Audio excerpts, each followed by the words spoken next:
expect this to happen. Me either. John prayed for my mom and my dad, her last hour to live. So when I hear his voice, I hear something different than you guys hear.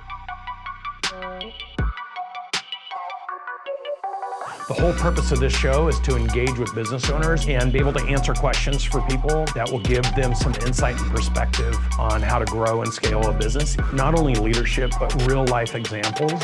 This is the golden moment. I would do business with you right now. All right, everybody, welcome to tonight's episode of 10X Owners Live. Episode. This is not an episode. This is a live episode. It is 6:09 in Scottsdale area episode. Welcome to 10X Owners Live. We are so happy to have you here. Brandon loves that video. Do you guys like that video? We might have to change it. Get the new airplane in it. Yeah, I don't know what it's going to take. I've said this 15 times. I don't know what it's going to take for me to get featured on this 10X Owners Live video. I would love. Come on, baby, you got to step up your game. I'd love to tonight. It's happening. It's happening. It would be great. Like, that's on my wish list. How do I get included? What do I have to do in order to get included? They're hearing an echo. They're hearing an echo. All right, we will work on the sound system. We're saying things that are so you guys sound great to me, by the way. Okay, great. What'd she say? What'd you say, Heather? You guys sound great to me. So okay, yeah, perfect. You sound clear. Awesome. All right, well, look, tonight's episode is going to be talking about leadership. We're going to have the next 3 weeks in 10X Owners Live. We're going to be talking about the importance of leadership. Why is that? Because nothing massive, nothing valuable, hugely valuable, nothing impactful happens by only one person doing something. So true. So if you want to create massive impact, you must learn and develop as a leader. Now, my number one leadership mentor, maybe Natalie's too. Maybe I'm that for you. You're that for me. Sorry. No one gets that. My number one leadership mentor for the last 20 years has been Dr. John Maxwell. And it started with a book, 21 Irrefutable Laws of Leadership. Now, John's written over 100 books,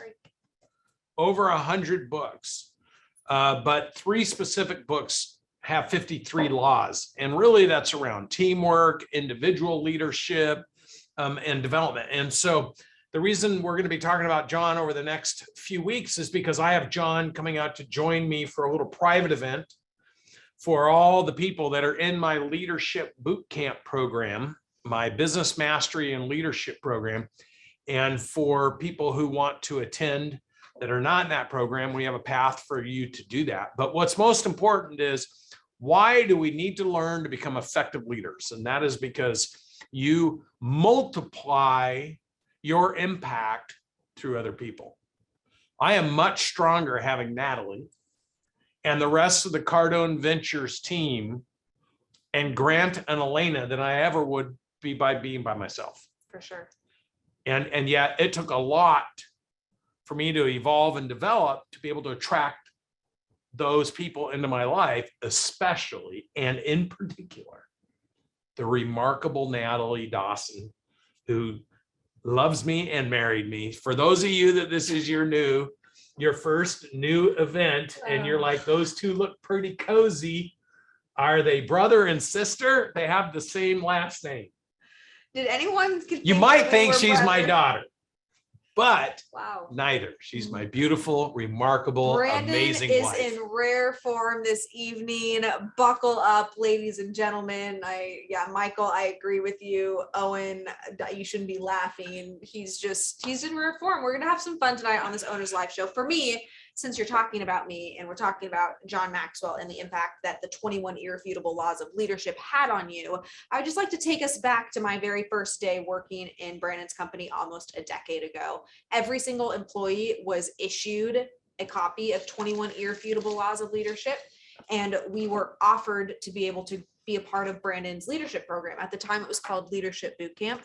And Brandon structured this entire program around him breaking down how every single one of these laws can actually be applied in your business.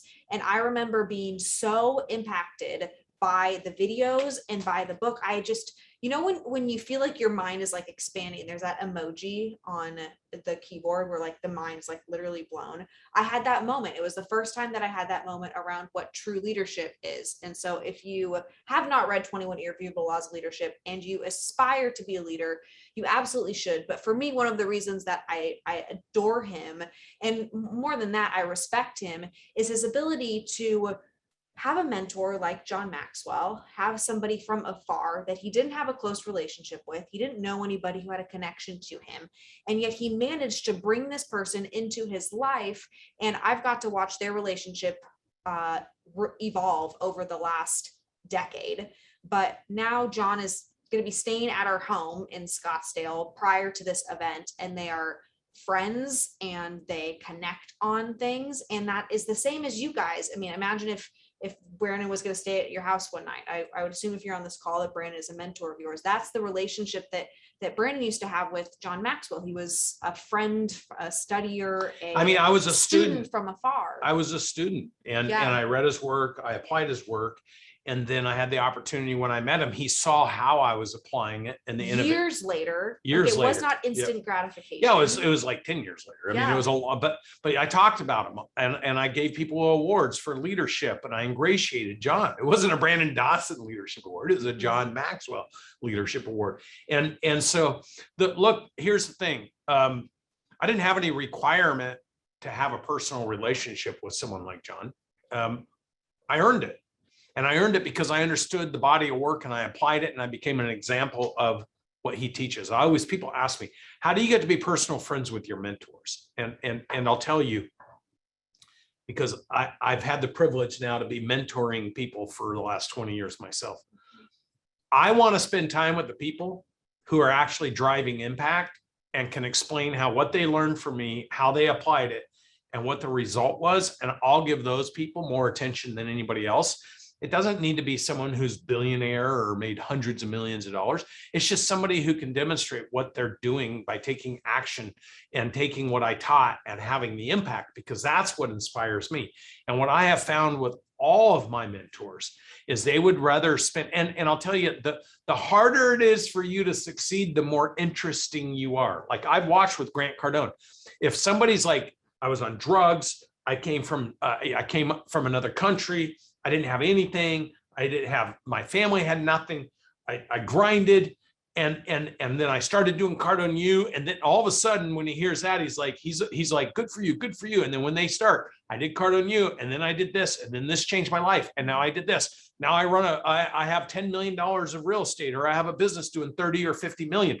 All of a sudden, Grant, that validates what Grant teaches. And what's important about that is when you have those examples, it inspires you want to go create more content and write more books and do more things.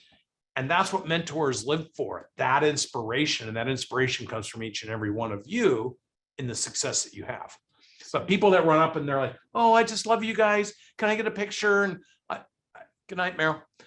Can I get a picture? Can I do this? Can I do that? It's like, it's fun. It's nice. It's great to have fans. But the people that you want to spend your time with are people who drive massive impact. Brandon has terrified me, just as like an aside. He's terrified me to actually meet some of my mentors now in real life, because I feel like I have to do all of this preparation ahead of time. Because if you're really going to meet your biggest mentor in your life, this is how I felt about Grant and Elena Cardone before we met them. I said to somebody earlier today, Elena was my best friend before I ever met her. Like I knew everything about her. I had watched every YouTube video. I was a student. I was a real student, so that when you get that opportunity to meet somebody, you actually know their work. It's not just, oh, I'm such a fan and I appreciate you so much. It's like the real testament for their work is you actually going and applying it, which the hardest part around that is when you guys turn this call off. At our time, it'll be 7 o'clock. You turn off this call and then you actually go back to your real life. And your real life does not feel the same way that this call feels. Your real life, you might have distractions, or there's other people who are doubting you. And how do you continue to do the work that you need to do and apply the things that we talk about or John Maxwell talks about, so that you can make a change to overcome whatever that is for you? Every one of you is unique in that. And then come and share a story of like, yeah, I had all these things that were stacked against me, but I did it anyway. And thank you. That is the biggest gratitude that you can ever show to somebody. And Brandon and John have this incredible relationship. I still call him Dr. Maxwell. I have just like such respect for him. So he's not John, he's Dr. Maxwell to me. But how do you create that in your life to where you actually attract your mentors? You do it through results. I mean, any mentor that I've been able to develop a relationship. I mean, if you read somebody's book and you don't do anything with it, you don't feel much like a mentor. Mm-hmm. And you kind of feel silly when you work that out in your mind. Like, oh yeah, I read your book. Great. What did you do with it? You're like, oh, I don't even remember what it said. And oh, I think there was that one story, but like, how do you read one book 15 times over so you actually apply it versus reading 15 different books and like kind of doing a half-assed? How many of you guys have read books in a half-assed fashion before? Put yes in the chat if you've ever done that. Oh, I see she's like raising her hand. Ashley's like, me, I've done it. Michael has done it. Yeah. And if you were to meet that person, what would you be able to tell them about you reading their book? Like, not really a whole lot. Grant taught us, hey, you should read the same book 15 times over, not 15 different books. Yeah, and I actually, Natalie will tell you that this is 100% true. I'm not a big reader, but the books I did read, I've damn near memorized every aspect of those books. Yeah. Because if I'm going to spend the time reading it, I want to understand it. And I think that's the most important thing. I saw someone put in a quote in the chat that they're trying to deploy and implement teamwork, and they're getting some pushback from their employees. Oh, somebody said that? Yeah, it's scrolled through pretty fast when you ask a question, but can I just tell you, of course you're going to get pushback. You're going to get pushback because people are not comfortable being transparent. People are not comfortable being actively engaged. People are not used to being valued and appreciated at work. Yeah. And so it's going to make them uncomfortable because you're trying to take an active interest in your team. And they're like, this seems personal. This is a lot of information. So Bryce, why don't you play that John Maxwell video? What does it mean for you and I to make our team better and to make sure that we get them to cross the finish line? Because anyone can start a team, but not everyone can bring a team to completion. Anyone can cast a vision. It's easy to get out and say, here's what our vision of where we're going, but it's an entirely different thing to fulfill that vision. Several years ago, I was in Seattle and I was speaking and Jim Whitaker was there, and I was very interested because he's climbed Mount Everest several times. And I just thought how interesting it's going to be to ask him some questions. So we had lunch together and I had my questions ready, and he's climbed all the major mountain peaks around the world.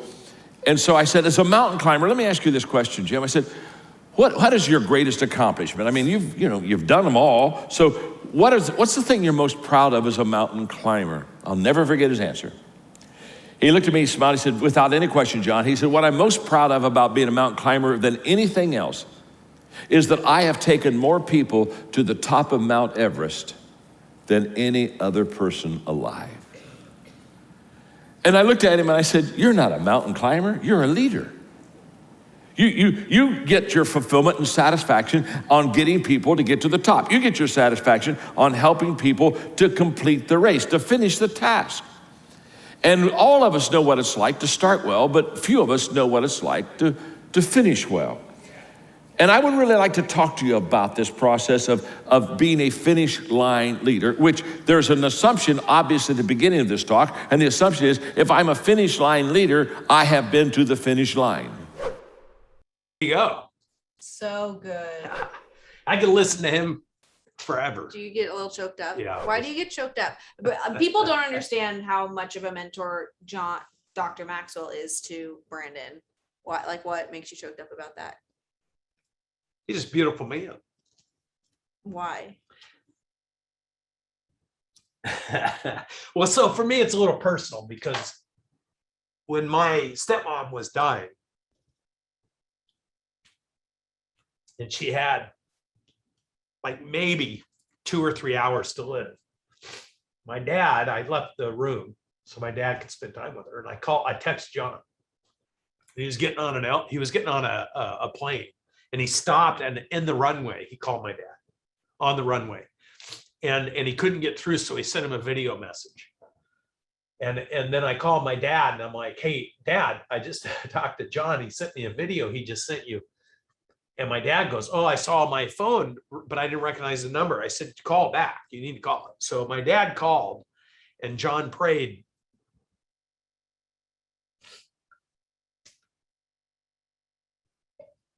I didn't expect this to happen. Me either. John prayed for my dad, for my mom and my dad, her last hour to live. So when I hear his voice, I hear something different than you guys hear. And I think when a mentor can be so impactful in your life. And the other thing is I was a shitty leader. I mean, that was one of the things that bit me in the ass with my first company is I lost that business because I was a horrible leader. And when that happens, you don't forget it. And see, a lot of you will pick a book up and you'll read it. And you'll be like, oh, this reads well, or this sounds good. See, when I picked up 21 Irrefutable Laws, it's because I was a mess. And I recognized I was a horrible leader. And my whole life of work for 7 or 8 years as a young adult was getting flushed down the toilet because I didn't recognize I didn't know how to lead. And I lost a lot because of that. And so I mastered his work because I had a hole in my life. See, but I could recognize I wanted to do something so much bigger, and I was so frustrated that I couldn't figure out how to do it because it involves other people. That's why when I say if you could do anything massive, it involves other people. You can't do it by yourself. So for me, I had so much frustration because I had hundreds of employees. And the day I walked out of my office, not one of them said, thank you for 7 years. Not one of them said, boy, we're going to miss you. Not one of them was like, you changed my life. And so I had a huge hole because I recognized I put all that energy and effort and sacrifice in so many aspects of my life and took so many risks. And the fact was I was doing it all for myself. And I wasn't doing it for others, and therefore I wasn't aligned with them. And I knew if I wanted to be big, if I wanted to be massive, if I want to be huge, I have to change inside. And the person that did that for me was John. So great. So when I hear him talk, I hear something different than what you guys hear. Yeah. And there's just been this transformation, right? Because enter Natalie almost. Hey, Dimitri, can you grab him a? Yeah. Thank you. He has like snot bubbles coming out of this. We'll just get that. Disgusting. We'll just Wait till you bring that up. I'm trying to make you laugh. As I entered the scene almost a decade ago, John Maxwell spoke at Brandon's events, and I just remember the fanfare and the just excitement and the respect that Brandon has for him. And so to have him share with you guys and to have this mastermind and to be hosting this is really a special moment for Brandon. And John also introduced us in this 10X community because how many of you guys were at GrowthCon 3 in Miami Marlins Stadium? Any people who were there? Jared, I see your hand. Michael was there. Yeah, John Maxwell spoke, and that was one of the reasons that we were like, oh, this 10X. Yeah, I called These aren't John. Just a bunch of crazy 10X people. There's like some legit people. We weren't really sure about you guys yet. And was anybody not sure about the 10X community before you joined? Yeah, we were uncertain. Who We are weren't these certain. We weren't freaks? certain. Yeah, we were not certain. I called John. I said, hey, we're going to go. And he's like, let's go to dinner. So the night before he spoke, we went to dinner and so he, it's when you're connected to somebody and they see different iterations of you. It's really cool because he's now so excited about what we're doing again. Like he saw what I built the last time around. He was part of it. He participated. He came out for 2 or 3 years, spoke to our group, did some leadership programs for me. I've been in his company working with his team. Mark Cole's a phenomenal guy. And so, he's just such a loving human being and he's so powerful. And he talks to so many different leadership journeys, which is what is incredible about his range, right? Because this clip that we just showed you guys about the finish line, he's talking about somebody who's been very successful, not only in their craft, they've crossed the finish line. That was his point, right? It's like, okay, you've crossed the finish line and now your responsibility has been to help other people do that. But a lot of business owners get stuck because they have a lack of confidence because they haven't crossed the finish line yet. So if you haven't done that, then you're a little bit nervous to lead other people because you know that there's this thing that you're kind of faking it till you make it. And John has content and he talks about how you overcome those insecurities, how you overcome that fear. But he also talks to the people who have done it and how you duplicate it and multiply your impact through other people and being able to share it, and how it's your responsibility to share those stories and to cross that finish line. So his breadth of content is really incredible. Yeah, when you realize, like when you find a mentor after you had loss, that mentor means a lot more to you than when you create a relationship through somebody's work, that they become a mentor over a period of time and you're trying to strive for something.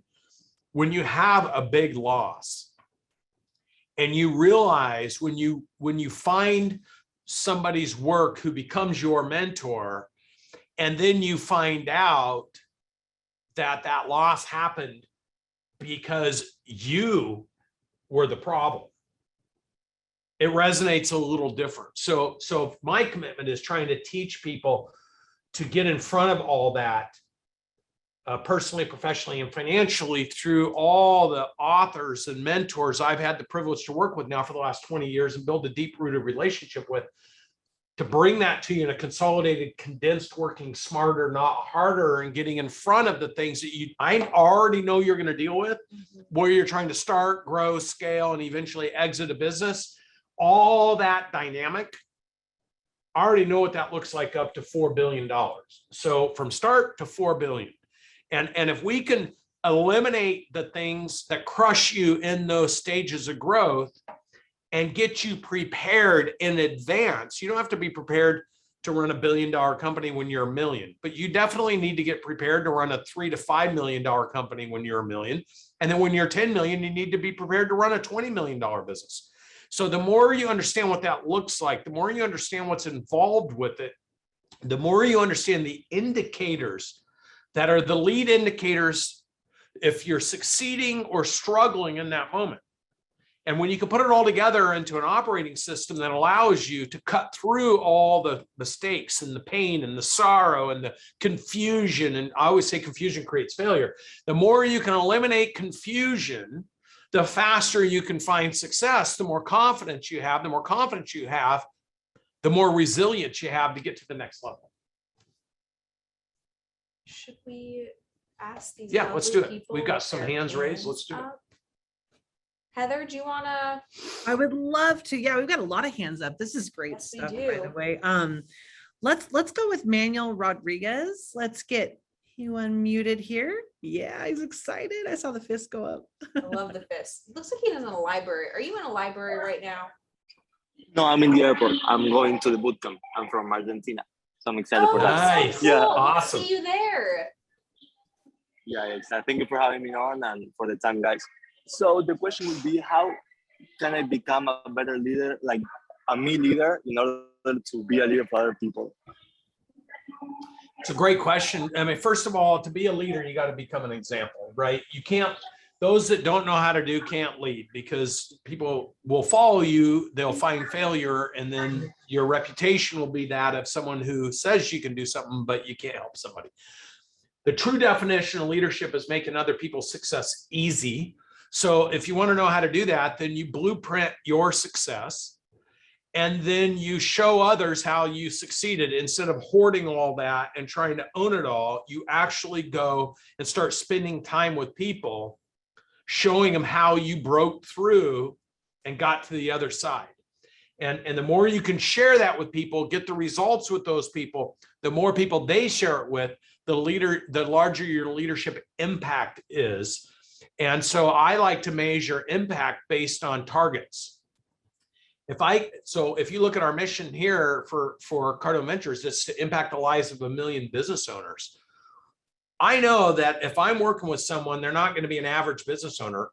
And if you look at the statistics, there's 31.5 million small to mid-sized businesses, 25 million have a single employee, the founder, 5.3 million have between 2 and 12, and 600,000 have over 12 employees. So here's what I know. I know if you work with me, you're going to be in the 1.8 percentile. You're not going to be in the 8.2 percentile.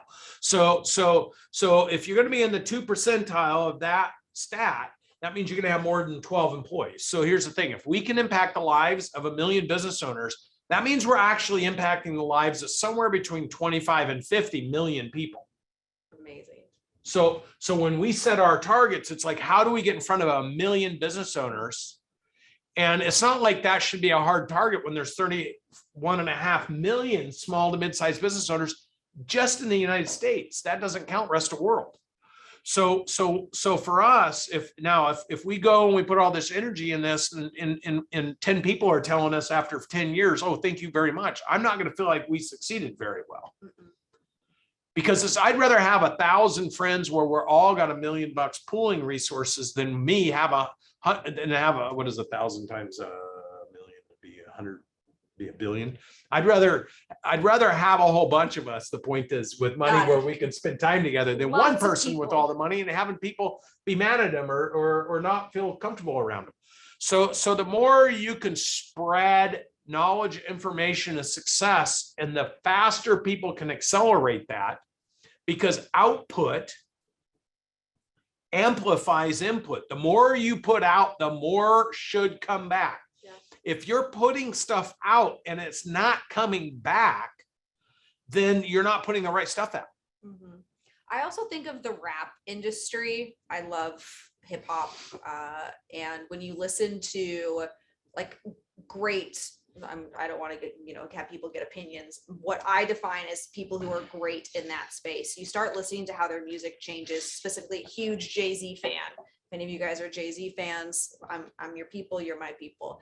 Jay-Z, when he was first starting out, he's talking about himself making millions of dollars. He's talking about himself being the best in the rap game. And as his music has evolved and he's truly become great and really been a leader in that space, it always moves to, okay, if he's so great, if somebody is so great, they should be able to duplicate it across other people. And that's where leaders oftentimes become insecure, because as soon as you pivot from, I'm going to be the best, or Kanye or Drake, I'm going to be the best, but maybe I was just lucky. Maybe it was the record label. It wasn't actually me. Maybe it was just, I just had one song and it just caught on. You start to get these insecurities, and the same goes with business owners. You start to second guess, oh, maybe it was just the one business or the one department that I was great in, and there were all these other things. Well, when you can truly go from one to multiple, from leading one department to leading multiple departments, from leading one team member to multiple team members, to then multiple companies, all of a sudden, that's the true demonstration of your actual leadership skills, because you've been able to duplicate this regardless of whatever market conditions or regardless of what other factors could have made you lucky one time. So then if you are small and you're in some of the stats that Brandon's talking about, how do you make it your singular focus as you are building this, and it's just you, or it's just you and a handful of other people, to ensure that you're documenting what you're doing and you're focused on this duplication process, instead of only having your primary focus being on you being great. It's, yes, I have to be great, but I'm also going to document this so that I can duplicate it. And even that mindset shift when you are small or when you are just a single person will allow you to create this duplication effect. I agree. We're excited to see you at boot camp. You're going to have an awesome time. It's my favorite event that the Cardone Enterprise team does. I love boot camp. Anybody else going to be at boot camp? We are so excited. Yeah, boot camp. We're heading to Miami tomorrow morning. We're going to, bright and early. Bright and early. That's when we do things around here. Me, two people. JC says a wise man agrees with his wife. That's right, JC. JC, you're always right. You get more video time, and when we're sitting there talking to each other. 5 of us are coming to boot camp. That's awesome. Guys, make sure you come say hi. We'll be hanging out at the Cardone Ventures booth. We also will have our 10X Health booth here.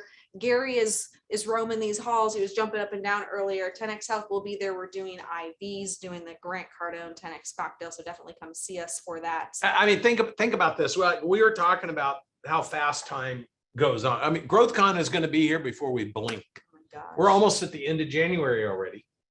GrowthCon is going to be here in 2 more months. I remember 6 months ago, I was like, oh, GrowthCon 6 months away. It's so far away. It's going to be here. And the reason this is important is I always try to break my year down into sprints, right? This is why we put events on the calendar. Because if I always know I'm pushing to something, it creates momentum. So one of the leadership principles is fill your calendar with event-based activity.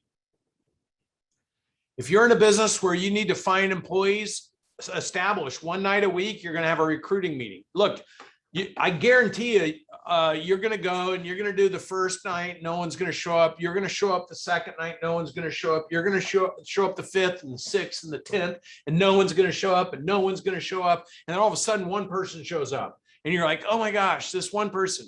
And then that one person is going to become a superstar. And you're like, oh my gosh, if I wasn't doing those events, I'd have never met that one person. And then that one person is going to go tell their friends. And 2 years later, 3 years later, you're going to have 524 people show up. You know, our first 10X Owners Live that we did 2 years ago, I think we had 8 people on it. And 4 of them were staff. And 4 were staff. And 1 was my mom. So we'll have over 3,000 people cycle through this show tonight. And the reason I bring that up is because there's been many a times where we're like, should we kill the show? Like, it's been 2 years now. We've got over 100 episodes out. And we love this show. We love spending time with you guys. And so, you know, especially those familiar faces that are on every single time. We see you guys. We see you ladies. We see the new people. Like, this is amazing. In fact, should we get to some questions? We should absolutely get to some Let's questions. do it, Heather. Let's Jump in go here. Dennis early. Let's get you unmuted, Dennis. Dennis, come on down. Come on down, Dennis. Dennis, introduce yourself and on the Gotta mute unmute. There unmute you thing. go. There we go. Hey guys, thanks Heather. Thanks for calling on me, and hi Brandon. I am a business owner. We design electronic components used in everything from high volume, low cost wall chargers to Boeing 737s and everything in between. And I've had my whole sales team on the Cardone platform, Cardone U, for about a year. I've recently added coaching. I did the accelerator program last year. This year, I'm going to bring 5 of my team members to the boot camp, not this next one, but in April. I signed up and committed for 10X 360, and I'm doing the People's Essentials. I've got Natalie's phenomenal book on my desk. Oh my gosh. So I'm I all love in you with already, you guys. Dennis. We just had our best bookings year in company history in over 30 years in 2021, about 11.5 million, which bodes fantastic for this year being a big sales year. And my question for you, Brandon, is as far as prospecting, do you recommend me utilizing a third-party resource like Sales Genies or Go Leads or US Data Corp for building prospecting lists, or do you recommend creating those call lists kind of from scratch? You know, it's a great question. I mean, Yes, it is. you know, Dennis, we have the same question. You know, when you're in business, like there are so many people selling the idea that they can go get your clients for you. And I will be honest with you, I've been more disappointed than I had been in any situation excited. But I've learned something in every one of those experiences. And what we do is I call it working towards the middle. So if you have an objective, there's never one way to get to an objective. And if you don't try multiple things, then you don't know which thing might be the thing that gets you there faster. So I like when you see legitimate opportunities, I like trying different things and building a sales team, building marketing funnels, building the automation behind all that. It can be complicated and difficult. And if your business is electronics, not doing all that, it can be hard. It can be hard to hire a team and have them come in and do all that for you. So what I would say to you is a combination of all those things. You could hire 1 or 2 salespeople. You could start doing your own data mining. You can get your own lists. You can do your own email campaigns. You can do your own promotion. You should still do your own promotion. but you can also try some of these outsourced opportunities, but you got to track them.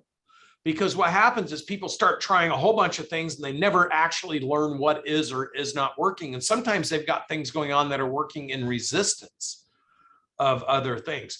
And what I like to do, Dennis, is get you connected to our buddy Steve Lagamarcino. So Steve's a business partner for Grant and I, phenomenal guy. He has, out of the box, one of the first clients that we engage. He has been through all my leadership programs, everything. He's so actively engaged. He showed up to the 10X 360. I knew he was not messing around the first moment I met him, and he told me he had listened to every single one of Brandon's podcasts before arriving to the event, which was like 50 hours of content that he had watched and just like digested. But you guys are in similar spaces. So what's interesting is, for all of you, he had a great family business that he bought his dad out when it was very super small. He works with family, a lot of dynamics, but that business did over $40 million this year. So it's like these are the type of people, Dennis, when you start doing 10 million and 15 million and 20 million. We partnered with Ephraim's cybersecurity. We'll do $15 million or 13.5 million last year. We'll do 25, 30 million this year. We've got the Silvas. They were doing a couple million building swimming pools 2 years ago. They cried when because they just were scared to separate from their money, but they made the courageous decision to do it. We did 8.5 million that year, and this year we just ended it at 21 million, and they just put $1 million in Cardone Capital. There's so many great stories of people that are choosing to win and doing it very quickly. And so I talk about pulling money forward, because if you can pull time and money forward, so say Pat Morstead, he was making 100 grand a year. He started working with us at the end of January. He might even be on here. He paid himself the 100 grand and made $550,000 profit last year. So that's 5 years worth of work. So he pulled 5 years worth of work, 5 years worth of income forward into the present moment. Now, why does that matter? Because if he takes that when he takes that 5 million and he invests it in things like Cardone Capital or in buying real property, and then it starts making money. Now you fast forward 5 years, you have something compounding for you versus you working to try to get it over that 5 years while you're still getting more. So he made $500,000 this year. We'll make $1.5 million in 2022. He's going to pull almost 15 years forward. So I would just encourage all of you to understand that the game you have to create in your life, okay, because things are hard and you need to make it fun. Okay, so if you have any competitiveness, then here's how we do it, right? We want to pull time forward, we want to pull money forward, and then we want to take the money and the time that we pulled forward and we want to invest it in something that we really are excited about for our future. And so all of a sudden you pull money forward and you put it to work for something that's going to multiply your money. You pull effort forward so you can multiply your effort through other people. See, if I pull 5 years worth of work forward, I'm now an example to people who want to succeed faster. So I can hire better people and show them how to succeed. And I have the resources to reward them when they help me get there bigger, better, faster. So like Pat just came out to what did we have? A People's Essential? What did we have this last weekend? People Essentials. We had a People Essential. Pat brought 2 new people with him, or 2 of his team members, but he's showing them what he's learning. And they're all like, hey, we're going to go and add a couple $1 million each. And so you multiply through people, which is the whole premise of talking about John Maxwell at the beginning of this show. Because if you don't learn law of connection, how to connect with people, which is why we teach the PPF programs. If you don't learn law of the lid, which is what's your favorite law? And if people don't know what you're even talking about with laws, can we like back up? Yeah, so 21 irrefutable laws, John's book. John has a whole slew of laws. There aren't just 21. There's like 53. 15 laws of teamwork. 17 laws. 17. 17 Laws of growth. There's 15 laws of growth. I'm sorry. Yeah, There's sorry, a lot yeah. of 15 laws There of you go. growth. Thank you, Frank. 17 laws of teamwork. 21 irrefutable laws of leadership. So here's the point though. What is your favorite law? Well, it's No, you only get one. No, you don't get multiple. I think laws. I think John, when I read, I only recognize this way after he did it, but now I understand why he did it. But the first law of the lid. The lid explains why everyone deals with the problems they deal with and the gaps in their life. So it's, for me, it was when I read that, I was just like, oh, this is my problem. Now, the work I did, that I developed a relationship with John, is I actually operationalized the law of the lid. See, in business, you have 3 lids. You have your belief lid, you have your operational effectiveness lid, and you have your leadership lid. You have your me leadership lid, and then you have your we leadership lid. So it's actually more complicated. So I love, because I built that whole 3 lids. That's the work you started working on 10 years ago. I built my whole business model and automation off of the 3 lids. So belief lid, operational effectiveness lid, me, and then we leadership lid. And then when you get all 3 of those lids on a scale of 1 to 10, operating at 8 or 9, they multiply. And then the center of that multiplication is where you have transformational growth. Can you demonstrate the lid? I'm trying to make the show more interactive. Oh, sorry. So Also, do we have an offer slide for people who are interested in going to this mastermind with the one and only? is that what we're talking about? Is mastermind? Dr. Maxwell. Well, while you Cool. explain the lid, I'm So how am I going to explain the lid if you're talking about what's this next slide? well, no, I'm just there. I'm prepping them. You're gonna keep doing your thing. So You is it got more this. entertaining now when We started working out with a new trainer recently, as of like in the last few days. my back's And he was killing me. like, I'm surprised by how much shit you talk to him. It's like, listen, someone's gotta keep this man on track. Just can't like stray away. He can't give 15 of his favorite laws. We want one good law. But can you demonstrate the law, please? Yeah, so law of the lid is a Brian cap. asked, see, I'm helping Brian out. I knew Brian had this question. Can you explain the law of the lid? So a So lid which is a one's the cap. lid? So if But you had which like a one? 1 minute time limit to Okay. talk and you So if talk for this is- 5, you this go is- over the lid. This is a lid. So this is my cup here. Brandon doesn't let me have water bottles in the studio. He makes me spill on Okay, myself okay. with these cups. Let's go. This is a lid for this cup. Okay, so now demonstrate with the log lid. 'cause you Yeah, can, it's so here's the thing. However much volume you put in there, when you put the lid on it, it's stuck. So here's the thing. They can't You see can that. empty, is there stuff in here? Yeah, there is my You drink. can empty this, but it's very hard to fill it back up. So when you put a cap on something, so look, if I've got a business and I'm grinding and I'm working hard and I'm my buddy Michael there and I've been working all by myself my whole life. Hey, Mikey. And all of a sudden I've been busting my ass by myself, working hard, and I start getting comfortable and I start making money. That lid is my comfort zone. And the capacity is fixed. You can't put anything more in here once the lid's on there.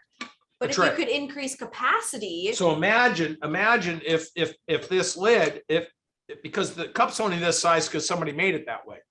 So the good news is you can have this much volume if you had a bigger cup.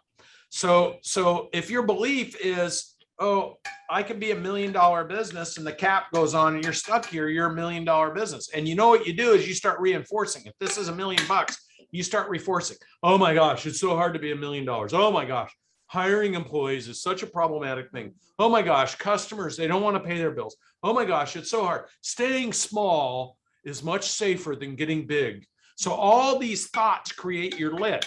So the lower you believe, the lower you achieve. So you got to ask the question, okay, if I believed I could be Michael Phelps, take the lid off, and I go and say, okay, what did Michael Phelps do to be Michael Phelps? And then I reverse engineered it and said, here's everything Michael Phelps. Now, if I went and told you guys, hey, I'm going to be Michael Phelps next year, a lot of you'd be like, I'm not watching the show anymore. This guy's a moron. There's no way he's going to be Michael Phelps because he sinks faster than he swims. Okay. But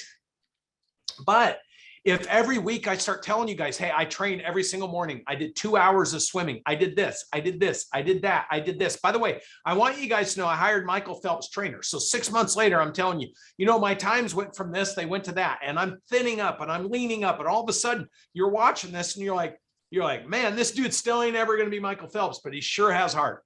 And so I keep going. And all of a sudden, hey guys, I entered some local race and I won my, my age class. I don't know, I don't even know how they do that, but I just keep going and you're going to respect the grind. Okay. And all of a sudden I get up there and maybe I'm never going to be Michael Phelps. Why would you come and say to me, hey, Brandon, you're a moron. You could never be Michael Phelps. Why don't you just settle for being average and sinking to the bottom? Settle in, buckaroo. Oh. But what happens is this is what people do to other people. So you take the lid off. You have this belief about wanting to do something, and then everyone comes around you and they're like, oh, no, back to comfort zone, stay small. And it isn't because they want to see you small, but if you do that and all of a sudden you enter races and you start conquering and you start winning, and you're in my case, you'd be 197,000 alternate to the US Olympics. Okay. You wouldn't even be in the top 10, but at least I'd be an alternate. Right. So then people would be like, that sucker, he made it. He's an alternate. He's number 2,642 alternate to the US Olympics, which is better than not knowing how to swim at all. Okay. So it's still success. People would rather put a cap on you than see you succeed, because then they have to ask what they're unwilling to do that allowed you to do that. So you can't listen to anybody else. Yeah. What you need to do is go study Michael Phelps if you want to be Michael Phelps, and you need to learn everything he did, and then you need to ignore everybody else, and then you just need to ask yourself, now you go to the next lid. If your belief is high, maybe you are a lunatic, that's okay. If your belief is high, now you got to study everything he did. You got to put the same energy, the same effort, the same work ethic. You need to grind hours and hours, and that's operational effectiveness. I guarantee you, even though I'm a rock right now and I sink to the bottom and I can barely hold my breath, if I actually committed to doing 2 hours every single morning with a professional coach swimming, in 3 years, 4 years, 5 years, I would technically be better than I am today. And I'd have a high level of confidence. I could probably beat most of your asses in the swimming pool. Okay. So that way you elevate your belief is through operational effectiveness. Well, if you have a low effectiveness lid, I'm only going to train 1 day a week. I'm not going to pay attention to what Michael Phelps did. I'm not going to change my diet. I'm not going to change my workout routine. Then you ain't going to succeed, which means you lower your belief over time and the belief of those around you of what can be done. When you do that, you have a low leadership lid, because you don't have the strength to do me leadership. But if you succeed, your lid increases and you can go teach others, which is we leadership. Maybe you don't make it to the Olympics, but maybe you inspire some kid who watches your ethic, who starts training with you, who starts grinding with you, who starts showing up in the pool with you, who's pushing you, who they make it to the Olympics. That's we leadership. We leadership isn't about you. It's about the impact with others and you being the example and teaching them and helping them succeed. His version of this is like, to me, it's this master course on the law of the lid. I experienced John Maxwell's law of the lid from a different standpoint. The way that I experienced him just defining law of the lid, not the belief, the operational effectiveness, leadership, was I was really upset that I didn't have cooler people in my life. Like when I first picked up that book, my friends sucked. I had terrible friends. My friends didn't support me. If any of you guys have friends who don't support you, you like can feel that it almost feels like a little empty hole. I had friends I didn't like. My coworkers weren't inspiring. And I really took an assessment. I looked at other people and I thought that it was them. I honestly thought, oh, I'm in this small town of Vancouver, Washington. I made up all of this bullshit in my head about why I didn't have a more exciting life, why I wasn't around more interesting people. And I victimized myself with that. And this principle for me demonstrated that, okay, Natalie, if Natalie is here, wherever this is for me, let's say I'm a 6 level leader, I'm only going to attract people who are below me. Somebody who is a 7, somebody who is an 8, a 9, or a 10 isn't interested in hanging out with this person. They're interested in hanging out with people who are on their caliber, on their level. And so I really started to get to work on myself to think with, okay, if I want to and believe that I could be around 10 people, but I'm currently a 6 who do I have to become in order to attract tens into my life? Because if I don't make that development, I'm always going to be stuck with these people who don't support me, who laugh at my dreams, who think that I'm being silly, who just go off and, you know, decide to drink at the bars all weekend long and just aren't really interested in going after something great. And Brandon just adds this whole level of excitement around how you really operationalize. Well, because this in this, to business. Natalie's point, this is why you get stuck as a business owner. Because your team is all below you. They're below you. If you're not focused on elevating your belief about what's possible, if you're not focused on learning and developing your operational effectiveness about how to become more effective in all you do and coaching and preaching it, and if you're not teaching others to do it, people will elevate to your level of impact, and then they will have no choice but to leave you. And you can't go hire people up here and bring them underneath you. So businesses, this is core. The law of the lid maps to every one of our break points. When you go from 100,000 to 3 million, 3 to 8 million, 8 to 15 million, 15 to 25, 25 to 45, 45 to 75. When you're sitting here at 3 million, you're not going to hire somebody who runs a $75 million business to come work underneath you. Mm-hmm. So what you do is you drag people up with you, but they're always underneath you. If you're a founder of a company and you're not paying attention to the technical aspect of how to grow bigger, better, faster, more impactfully, working harder, not smarter, working with your finance team, working with your marketing team, making sure they're working together, I rest assured nobody below you is doing it. No, absolutely not. So when you're sitting there and you're trying to grow and you're breaking underneath, you're going to be a victim of those people, but you created that. Mm-hmm. Or they'll work for you for maybe 3 to 6 And then they'll months, move on. and then they're out of there because they realize that whatever you sold them on initially was not, Or as they can't handle the, advertised. or what they said they brought to the equation for sure. is going to get discovered. So they bail Mhm. before you figure out they actually don't know what they're doing. Totally. So, or their commitment's not the same as yours, because the bigger you get, the harder it gets. So the whole point in the lid and understanding it is no one is ever going to fix your problems. No one's ever going to outwork you for you. No one's going to be okay making more money while you're not learning to make money yourself, because they'll think you can't teach them, and then they're going to feel like they're the unicorn and they're doing all the work. They will leave you. So when you understand the law of the lid, you understand if you're stuck at a 5, you're not going to get 6, 7, 8s and 9s and 10s or 20s to come, and you're dragging the 1s, 2s and 3s and 4s and 5s. So what John talks about, the whole thesis of the law of the lid is, if you want to grow your personal, professional, and financial success, you must grow your personal, professional, and financial lid capacity. Mhm.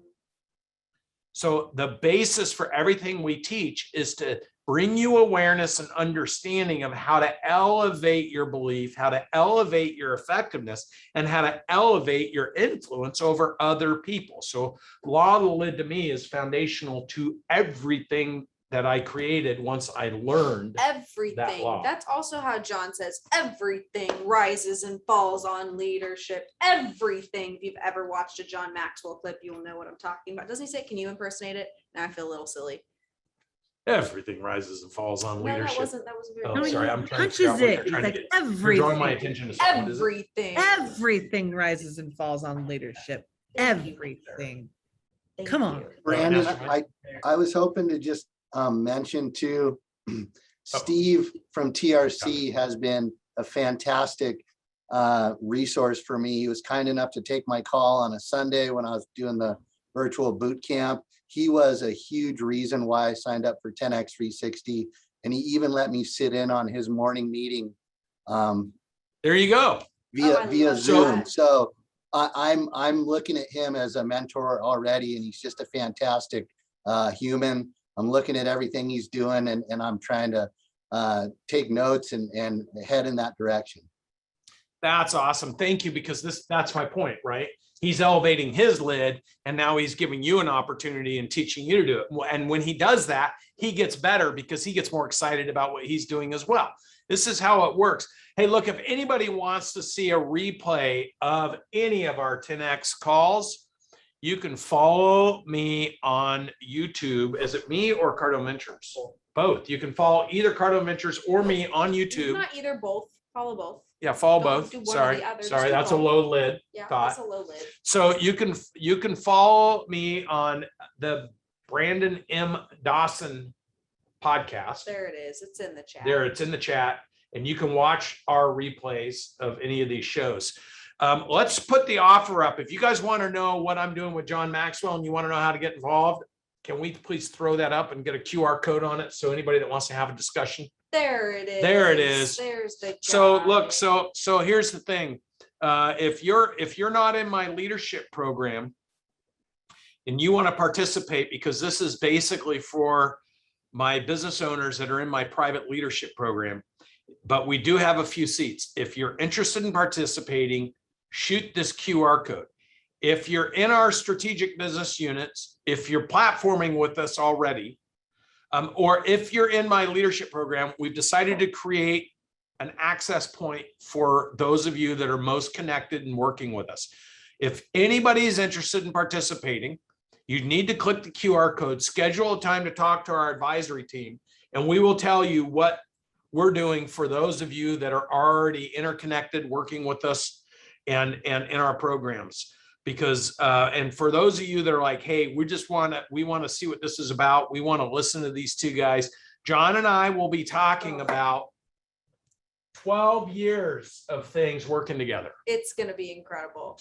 I I'm can hardly so wait. excited. My pen, I'm having to do like hand stretches so that my hand's ready to take notes. It's going to be a jam-packed mastermind, one that's unlike any other mastermind. I think it's It gonna will be very because he and I special. used to do live Q&A for 90 minutes with thousands of business We owners. need to pull some of that footage. And we just synced. Yeah, It just was beautiful. So I'm excited to have him here. I'm gonna talk to him about working on some programs with him. If you've never experienced him, you need to experience him. And this may be the catalyst. this is the time. To change your life. So anybody that's interested, shoot that QR code, register to have a conversation with our team. If you're going to a boot camp, you can talk to us about it there this weekend. So I think, let's see, what time is it?